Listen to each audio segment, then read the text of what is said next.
Bismillahirrahmanirrahim. We are starting our question and answer session. As we have heard, Dr. Israr Ahmad has covered a vast area bearing both on ontological position of man and epistemological questions. It's a vast area. He has very briefly touched everything, and now it's your time to question him. I hope you will not needle him, because he is not a philosopher. He is a medical practitioner, switched over to spiritual healing, as I say generally.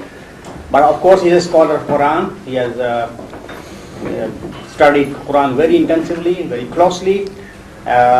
This is a gathering of multi-religious people, community from different faiths have come here, and we should meet in an ecumenical spirit and try to understand each other's point of view.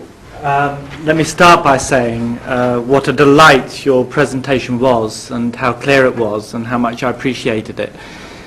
And there are so many questions I would like to ask, but I'm very aware that there are others who want to ask questions too. So let me just pick one, and that was I was interested in the way in which you reconciled the story of natural selection and Darwinian evolution, appropriately modified, with the Qur'anic insights about human anthropology. And what surprised me a little bit is that my impression is the vast majority of Islamic thinkers are very suspicious of the sort of ideological baggage that Darwinian evolution has in the West, and view it therefore with a lot of suspicion, and are often very, very critical of it. But you seem to be quite happy to talk about the fact that certainly the animal, human, did evolve from, animals, and it was in some point in that process we were given a spirit. And how do you find that do you find you have a lot of sympathy in the Islamic world for these positions, or do you find that you are often criticized for them? Thank you very much. Firstly, please note that I do believe in evolution, but not in Darwinian evolution. Evolution is something else, and the mode through which it has taken place is something else.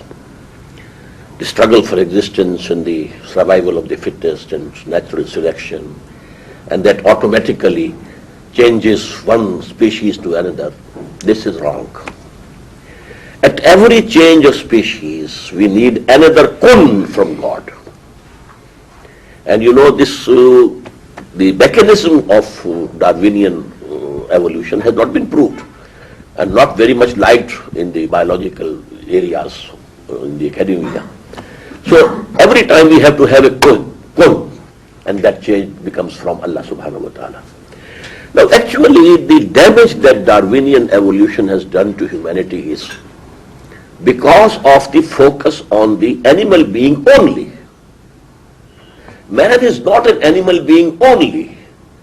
He is a spiritual being also. And that is out from the discussions or studies or quest of the scholars. This spiritual existence has not come through evolution. It is direct from Allah, direct from God. So because this I said it is the calamity and the tragedy of modern mind, that we have just shut our eyes from that side. And now, if we are only animals, now we can follow animals. Animals don't discriminate between wife and mother and daughter. Why should we? They don't take the trouble of dressing. Why should we? This civilization has gone down to the animal level, because the other aspects are absolutely out of sight. The whole sociology, whole thought is focused on the animal being. That's all. So that is the reason why Muslims don't agree with it. But if we have this idea, then these two things are separate. This animal being has come through evolution, but for every change in the species was due to another new fresh command from Allah subhanahu wa ta'ala. Kun. And so it has happened. Your interpretation of the origin and the birth and the development of the universe, it was very interesting.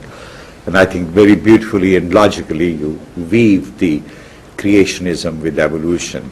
I have a couple of questions. One is that you talked about three forms of creation: man, jinnis, and angels. Three forms of self-conscious creation. Yes. Okay. What is the qualitative difference between these three different forms of creations? And in your view, what different roles have been assigned to them, or what different capacities they have to perform these roles? The angels were created out of light, and they are, so to say, the civil service, we could call it. They are implementing divine commands. They have no animal existence at all, no lusts, no desires, no id, no libido. But then human beings, they have been blessed with spirits. But jinns don't have spirits. They are alive. They don't have spirits. Therefore, no revelation could come to them. Revelation only could come to the human beings because they have that apparatus, that ruh, that spirit within them which receives it. The antenna is there, they don't have it. So vicegerent on earth is man. And he is the only creation of God in which both the worlds, the world of Amr and the world of Khalq, they have come together. Jinnis are only Khalq, not Amr. And the angels are Amr, no Khalq.